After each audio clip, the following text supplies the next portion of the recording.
Commander Vex-Ka of the 3rd Galactic Fleet stared at the security monitor with what could only be described as pure horror. The kind of horror reserved for finding a parasitic worm in your morning nutrient paste. Or worse, discovering your subordinates had somehow managed to lose an entire cargo bay full of infant Zeltharian cubs. "How?" he said, his voice carrying the weight of someone who had just realized his military career was about to end in spectacular fashion. "Do you misplace 47 baby Zeltharians?" Lieutenant Crix shuffled his 4 feet nervously, his tentacles writhing in what passed for anxiety among his species. "Well, sir, technically we didn't misplace them. We know exactly where they are." "Oh, wonderful! Please, enlighten me." "They're in Maintenance Bay 7, sir." With the human, Vex-Ka's eye stalks drooped. Of course they were, because nothing in his military career had ever been simple, and apparently, today, wasn't going to break that trend. The human, the one creature aboard their ship that nobody quite knew how to classify, handle, or frankly, understand. "The janitor human?" "Yes, sir. Marcus Thompson, the sanitation engineer." Vex-Ka had to admire Crix's attempt at diplomatic language. Sanitation engineer. Right. The creature spent his days unclogging waste disposal units and somehow managing to make their advanced alien technology work better than it had any right to. But calling him a sanitation engineer was like calling a supernova a mild light source.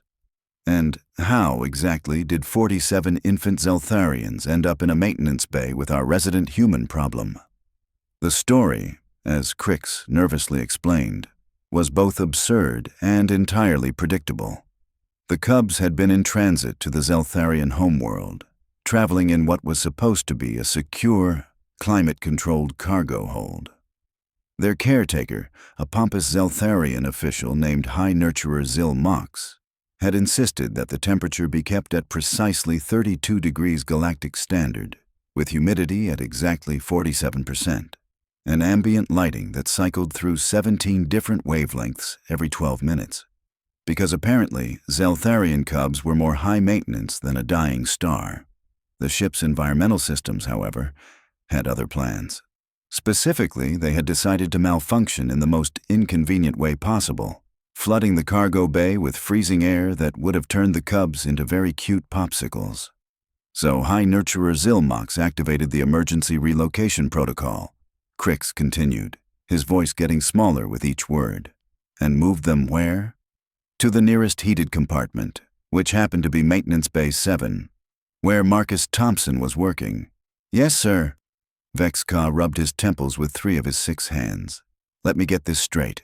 We have 47 infant aliens, each worth approximately 10,000 credits on the diplomatic relations market, currently in the care of a human whose job description makes weird humming noises while fixing things." "That's one way to put it, sir." The commander activated the bay's surveillance feed and immediately wished he hadn't. The scene that greeted him was so bizarre that his brain took several seconds to process what he was seeing. Marcus Thompson, all 2 meters of lanky human, was sitting cross-legged on the deck. Surrounding him in a rough circle were 47 small, furry creatures that looked like a cross between teddy bears and oversized hamsters, each one about the size of a house cat. They were supposed to be crying. Zeltharian cubs, according to every piece of documentation Vex-Ka had ever read, cried. Constantly, loudly. It was what they did. Instead, they were completely silent, staring up at the human with what could only be described as rapt attention. "What is he doing?" Vex-Ka asked, though he wasn't sure he wanted to know. "We're not entirely sure, sir. He's been making various sounds for the past hour." On screen, Marcus was indeed making sounds. Not speaking exactly, but producing a low, rhythmic series of tones that seemed to rise and fall in patterns that made no logical sense. It wasn't quite singing, wasn't quite humming, and definitely wasn't any form of communication protocol in the galactic database. One of the cubs, a particularly chubby specimen with silver fur, had somehow managed to climb onto Marcus's lap. As they watched, another followed suit, then another. Soon, the human was covered in small, purring aliens who seemed to have decided he was the most fascinating thing in the universe. "Sir," Crix said carefully, "High Nurturer Zilmox is requesting immediate access to the cubs." He seems agitated. That was putting it mildly. Vex-Ka could hear the Zeltharian officials screeching from 3 decks away.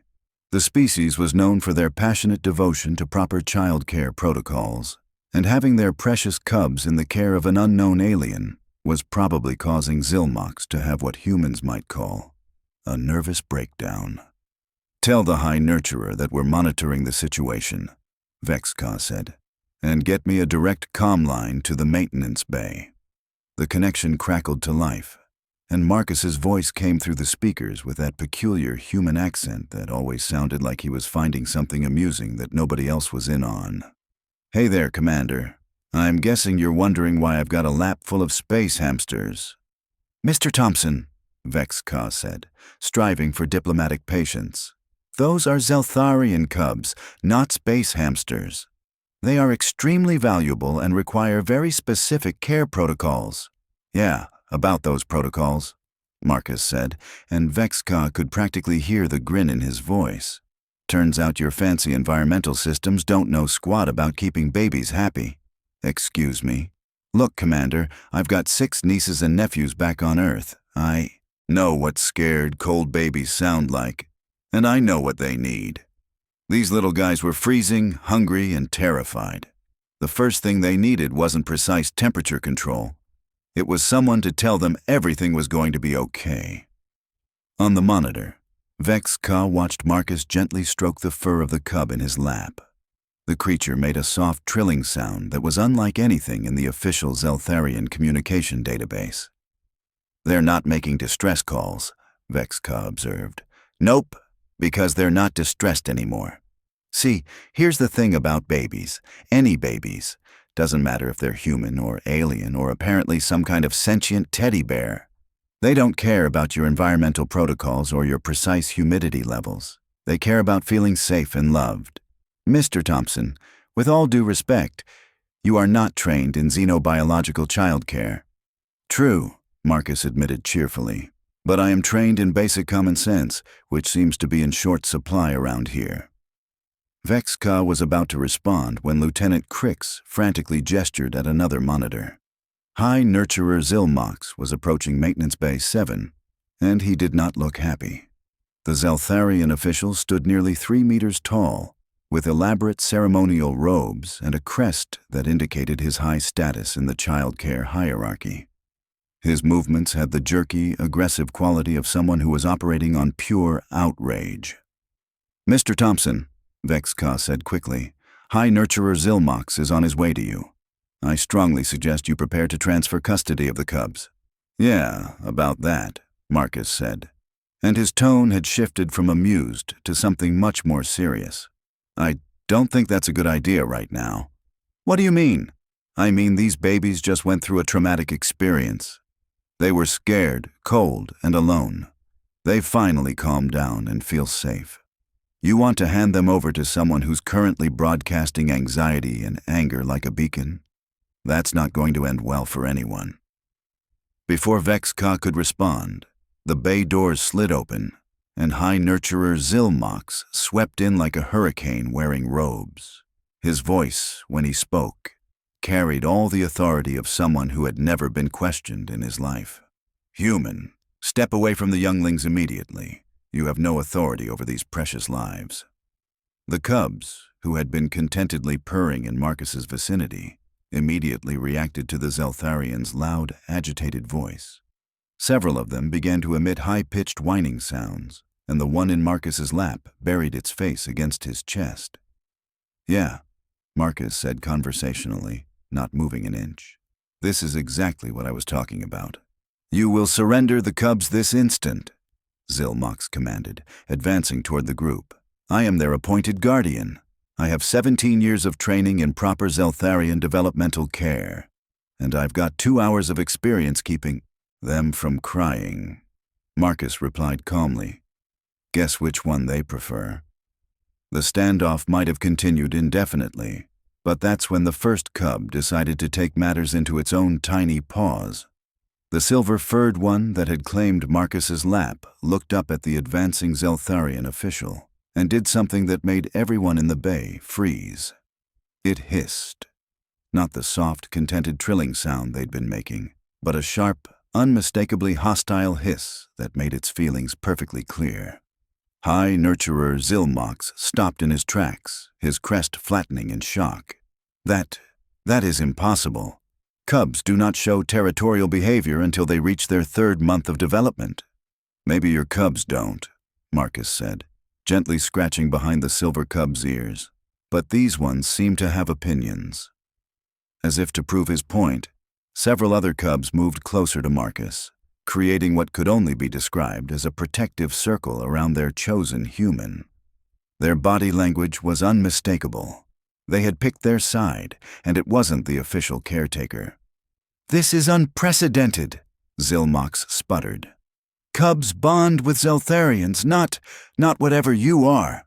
"Human," Marcus supplied helpfully, "and apparently, babies don't read your species instruction manuals."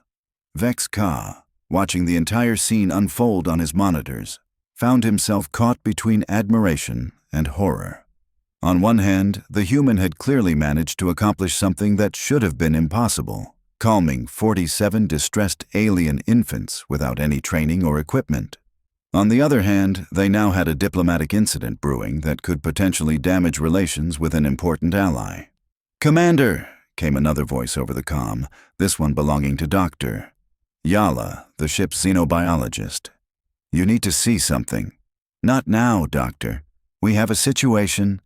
"This is about your situation, sir. I've been monitoring the cub's vital signs remotely. What I'm seeing is unusual." Despite everything else going on, Vex-Ka found himself curious. Unusual how? Their stress hormones have dropped to nearly 0. Their neural activity patterns suggest they're in a state of deep contentment. Whatever the human is doing, it's not just keeping them quiet. It's actually making them healthier. In the maintenance bay, High Nurturer Zilmox was trying a different approach. He had lowered his voice and was attempting to use traditional Zeltharian soothing techniques, making soft clicking sounds and moving his hands in prescribed calming patterns. The cub's response was to huddle closer to Marcus and eye the Zeltharian with obvious suspicion. "This is impossible," Zilmox muttered. "I have studied every aspect of cub psychology. They should respond to proper Zeltharian care protocols." "Should is a funny word," Marcus observed, adjusting his position so that more cubs could crowd around him. "Lots of things should work that don't, and lots of things work that shouldn't. Sometimes you've got to go with what actually works instead of what you think should work. You cannot possibly understand the complexity of Zeltharian child development."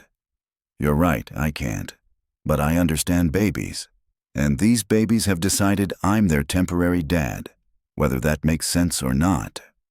The word dad seemed to translate poorly into Galactic Standard, causing both Vex-Ka and Zilmox to pause in confusion. "Dad?" Crix asked. "Male parental figure," Marcus explained. "The one who protects the babies and makes sure they feel safe. But you are not their biological parent." "Nope. But adoption is a thing where I come from. Sometimes the family you choose is more important than the family you're born into."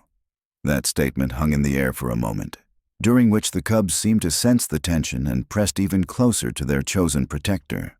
One particularly brave specimen had climbed up onto Marcus's shoulder and was now grooming his hair with tiny paws. "Commander," Dr. Yala's voice came through the comm again, "I'm detecting some interesting neurochemical changes in the human as well." "What kind of changes?" "Increased oxytocin production, elevated dopamine levels, and a significant spike in protective instincts. It appears that bonding is occurring on both sides of this relationship."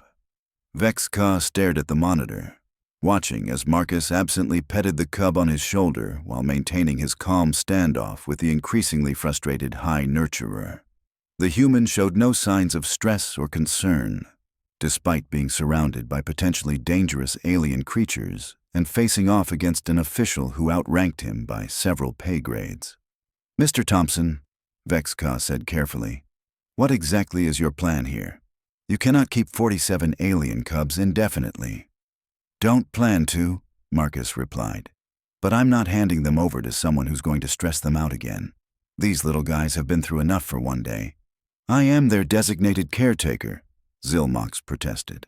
I have legal authority. And I have 47 fuzzy witnesses who disagree with your methods. Marcus shot back.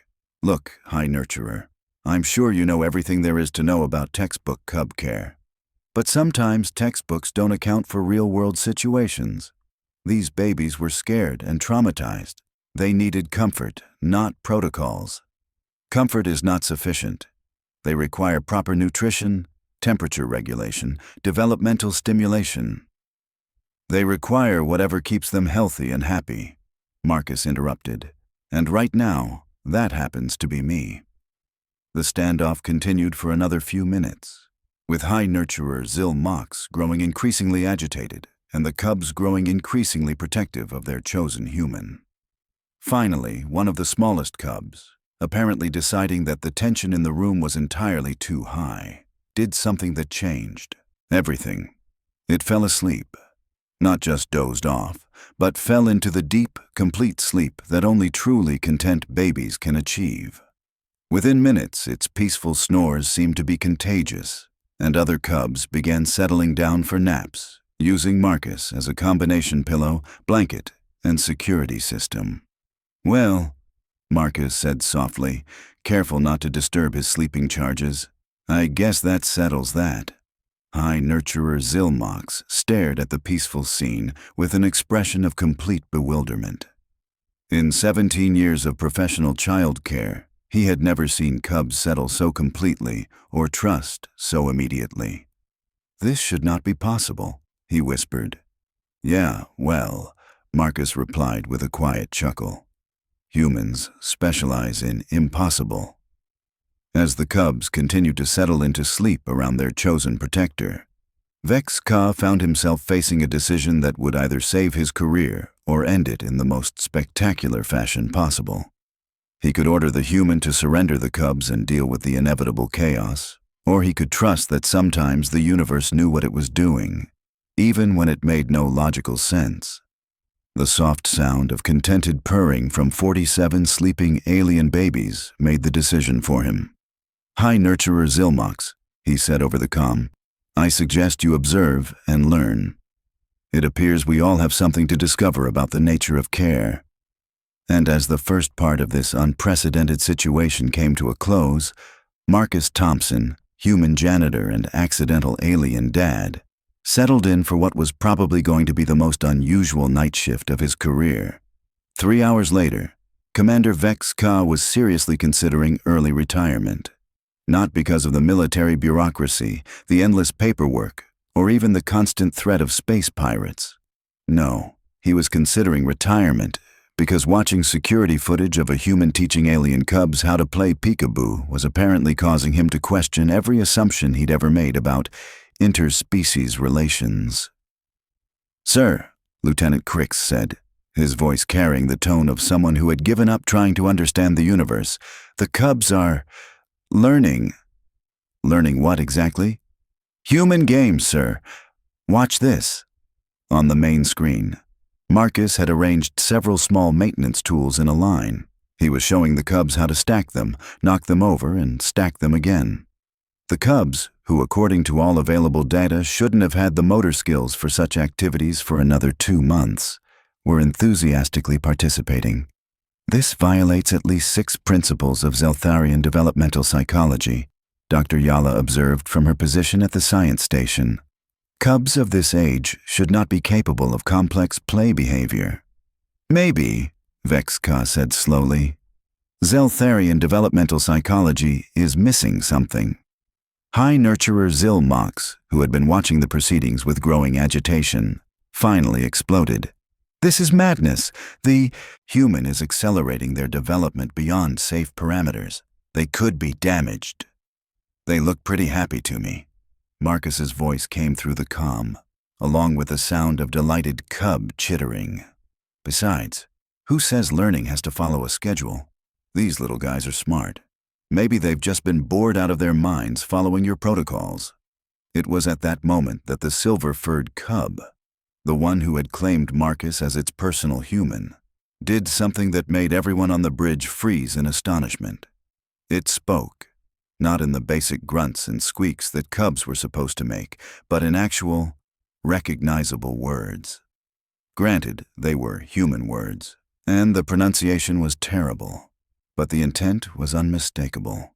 "Marcus," the cub said, reaching up with tiny paws. "Up, up." The silence that followed was so complete that Vex-Ka could hear the ship's life support systems humming. "Did that cub just—" Crix began. "Speak standard human English?" Yes, it did. Dr. Yala was frantically making notes on her tablet. "This is unprecedented. Cubs don't develop linguistic capabilities until their 6th month at the earliest." "Marcus, play!" Another cub had joined in, and soon several of them were attempting human words with varying degrees of success. High Nurturer Zilmox looked like he was having a complete nervous breakdown. "This is impossible. Cubs cannot learn alien languages. Their vocal cords are not developed enough. Their neural pathways are not sufficiently mature." "Yeah, well," Marcus said, picking up the silver cub and spinning it gently in the air, causing it to emit delighted squeaks. "I'm starting to think your species might have been underestimating these little guys." "Underestimating?" the silver cub attempted, mangling the pronunciation, but clearly trying to repeat the word. "That's right, buddy. Big word, huh?" "Big word," the cub agreed enthusiastically. Vex-Ka found himself leaning forward in his command chair, fascinated despite himself. "Mr. Thompson, are you intentionally teaching them human language?" "Not really. I've just been talking to them like I would any babies. Turns out they're excellent listeners. But the developmental implications," Zilmox sputtered, "are pretty awesome if you ask me." Marcus interrupted. "Look, High Nurturer, I get that this doesn't fit your textbooks, but maybe your textbooks are wrong. Maybe these cubs are capable of a lot more than anyone thought, and they just needed someone to believe in them." "Believe," one of the cubs piped up. "Believe in cubs." The sound of 47 alien babies attempting to cheer was both adorable and slightly terrifying. Dr. Yala cleared her throat. "Commander, I'm detecting some unusual readings from the cubs' neural scans. Their brain activity is significantly higher than normal parameters. It's as if the human's presence is somehow stimulating accelerated cognitive development." "Is that dangerous?" "Not dangerous, sir. Enhanced. Their learning capacity appears to have increased exponentially." "Enhanced how?" "They're not just learning human words. They're understanding complex concepts. Watch this." Dr. Yala activated the comm to the maintenance bay. "Mr. Thompson, could you ask the cubs to sort themselves by fur color?" Marcus looked puzzled but shrugged. "Okay, little guys, can you group yourselves by color? Silver cubs over here, brown cubs over there, spotted cubs in the middle." The cubs immediately began organizing themselves with an efficiency that made Vex-Ka's military hearts sing. Within minutes, they had arranged themselves into perfect color-coordinated groups. "Now ask them to sort by size," Dr. Yala suggested. "Biggest to smallest, guys." Again, flawless execution. "One more test. Ask them to form the letter M." Marcus raised an eyebrow but complied. "Can you make the shape of the letter M with your bodies?" The cubs conferred among themselves with rapid chittering sounds, then arranged themselves into a surprisingly accurate representation of the letter M. High Nurturer Zilmox sat down heavily on the nearest surface. "This is impossible. Cubs of this age should not be capable of abstract thinking, pattern recognition, or cooperative problem-solving." "Maybe," Marcus suggested gently, "the problem isn't with the cubs. Maybe the problem is with everyone assuming they couldn't do these things, so nobody ever gave them the chance to try." But the scientific literature clearly states, "The scientific literature is written by adults who decided what babies could and couldn't do before asking the babies their opinion," Marcus pointed out. "I've got 6 nieces and nephews, remember? Kids are way smarter than most adults give them credit for. Apparently, that goes for alien kids, too." Commander Vex-Ka found himself facing another impossible decision. The cubs were clearly thriving under Marcus's care. developing at rates that defied all known science. But High Nurturer Zilmox had legal authority over them, and the Zeltharian government would expect their precious cubs to be returned according to proper protocols. "Sir," Crick said quietly, "we're receiving a priority transmission from the Zeltharian homeworld." Vex-Ka's heart sank. "Put it through." The main screen flickered, revealing the stern visage of Supreme Nurturer Kex Val, the highest-ranking childcare official in the Zeltharian government. Her crest was elaborate, her robes were expensive, and her expression suggested she was not in the mood for excuses. "Commander Vex-Ka," she said without preamble, "I have received disturbing reports about the status of our cubs. I am told they are being cared for by an unqualified alien." "Supreme Nurturer," Vex-Ka began, "the situation is somewhat complex." "The situation is simple. High Nurturer Zilmox is the appointed guardian of these cubs. They will be returned to his care immediately, or there will be diplomatic consequences." Before Vex-Ka could respond, the Silver Cub's voice came clearly through the comm system. "No, stay with Marcus. Marcus is good daddy." The Supreme Nurturer's eyes widened. "Did that cub just speak in standard?" "Marcus teaches us words," another cub chimed in. "Marcus makes us smart." "We love Marcus," a chorus of young voices added. Supreme Nurturer Kex Val stared at the screen in shock. "This is unprecedented. Cubs do not develop speech until much later in their development cycle." "Yeah, that seems to be a running theme today." Marcus's voice came through the comm, along with the sound of contented purring. "Turns out your cubs are pretty amazing when someone gives them a chance to show it." "Human," the Supreme Nurturer said, and her tone had shifted from authoritative to curious. "What methods have you used to achieve this accelerated development?" "Methods? I just treated them like they were smart enough to understand me. Talked to them, played with them, showed them things. Basic parenting stuff." "Parenting," the Supreme Nurturer repeated slowly. "You consider yourself to be parenting our cubs." "Well, not permanently, but yeah, while they're in my care, I'm doing my best to be a good temporary dad." The word dad caused the same translation confusion it had earlier, and Marcus had to explain the concept again. "A protective male figure who provides emotional support and guidance," Supreme Nurturer Kex Val mused. "We do not have an equivalent concept in Zeltharian society. Cubs are cared for by trained professionals following established protocols." "Maybe that's the problem," Marcus suggested. "These babies don't need protocols. They need love, attention, and someone who believes they're capable of amazing things." "Love." The Supreme Nurturer seemed to be struggling with the concept. "Emotional attachment. Caring about their well-being because they matter to you, not because it's your job." The cubs, apparently sensing they were being discussed, began a coordinated demonstration of their new skills. They arranged themselves into letters that spelled out, "We love Marcus," then reformed into a heart shape, all while maintaining a steady chorus of "Marcus, Marcus." Supreme Nurturer Kex Val watched this display with an expression of growing wonder. In 300 years of Zeltharian childcare, we have never seen development like this. Maybe, Dr. Yala suggested carefully, it's time to consider new approaches to childcare. High Nurturer Zilmox, who had been silent during this exchange, suddenly stood up. "Supreme Nurturer, I request permission to observe the humans' methods for educational purposes." "Granted," Kex Val replied immediately. "In fact, I am authorizing a full study of this phenomenon.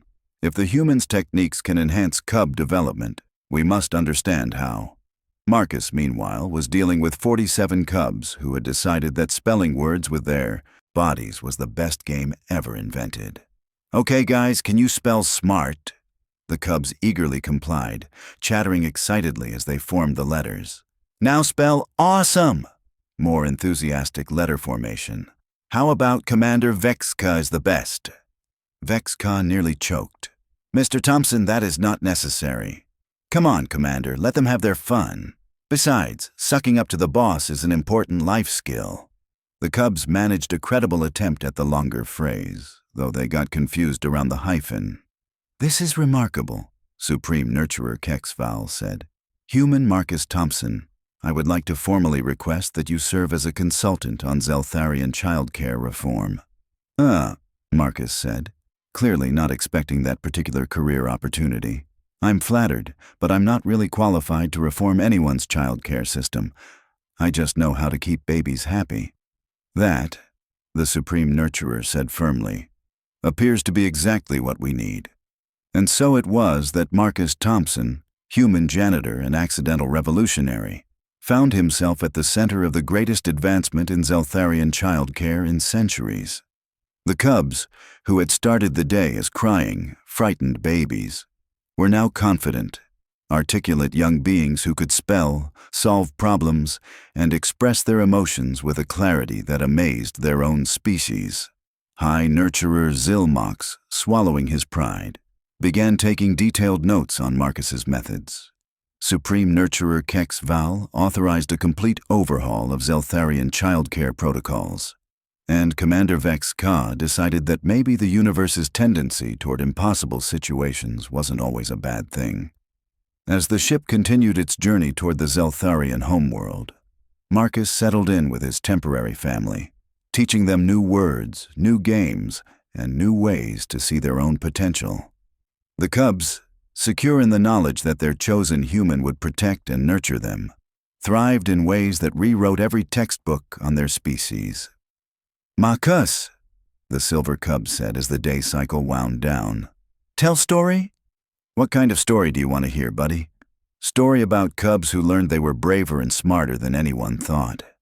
Marcus smiled, looking around at the 47 pairs of bright, intelligent eyes watching him expectantly. "I know just the story.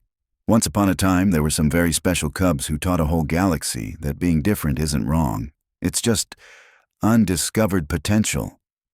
And as Marcus began his tale, the cubs settled in to listen, their purring creating a gentle harmony that seemed to say that sometimes the most important discoveries happen not in laboratories or research facilities, but in the simple act of believing that everyone, no matter how small, has something amazing to offer the universe.